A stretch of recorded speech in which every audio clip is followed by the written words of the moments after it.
చాలా మంది పేషెంట్లు వెరికోజ్ వెయిన్స్ అంటే ఈ కాలంలో బులుగు రంగులో ఉండటం, ఇట్లాగా వంకలు వంకలు పాముల్లాగా తిరిగి ఉండేయి తొడల దగ్గర గాని, ఇక్కడ గాని లేడీస్‌కి గాని ఎక్కువ మంది అట్లా ఉన్న వాటిని ఇదేదో నాకు నరాలు ఉబ్బినియి అని జెప్పి వస్తున్నారు. ఈ యాక్చువల్‌గా నరాలు ఉబ్బటం గాదు వెరికోజ్ వెయిన్స్.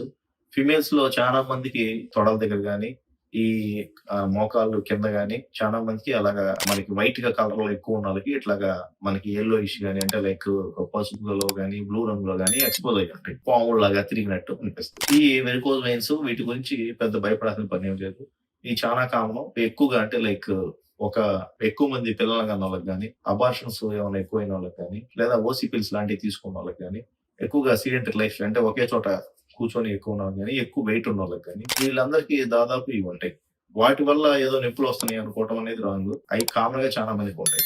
ఇవి వెరికోజ్ వెయిన్స్‌లో ఒక టైప్. ఫీమేల్స్‌లో వచ్చాయి. అలా కాదు మేల్స్‌లో చాలా మంది పాపం ఇస్త్రీ చేసేవాళ్ళు గాని, లేకపోతే ఎక్కువ సేపు నుంచొని పని చేయాల్సొచ్చి ఉండేవాళ్ళకి గాని, వాళ్ళకి మాత్రం వెరికోజ్ వెయిన్స్ అంటే క్లియర్‌గా ఆ నరాలు ఉబ్బి వాటి నుంచి కాళ్ళు గూడా వాసి పుండు పడి అంతసేపటికి తగ్గదు. అయి వెరికోజ్ వెయిన్స్ వాటికి సర్జరీ చేయాల్సుంటుంది. మీరు చెప్పిన చిన్న చిన్న వెయిన్స్ అట్టగా మెలికల్లాగా కనిపించి పాములాగా ఉండే వాటికి చిన్న చిన్నవి ఉంటే వాటి మీద పెద్ద ఇబ్బంది కాదు.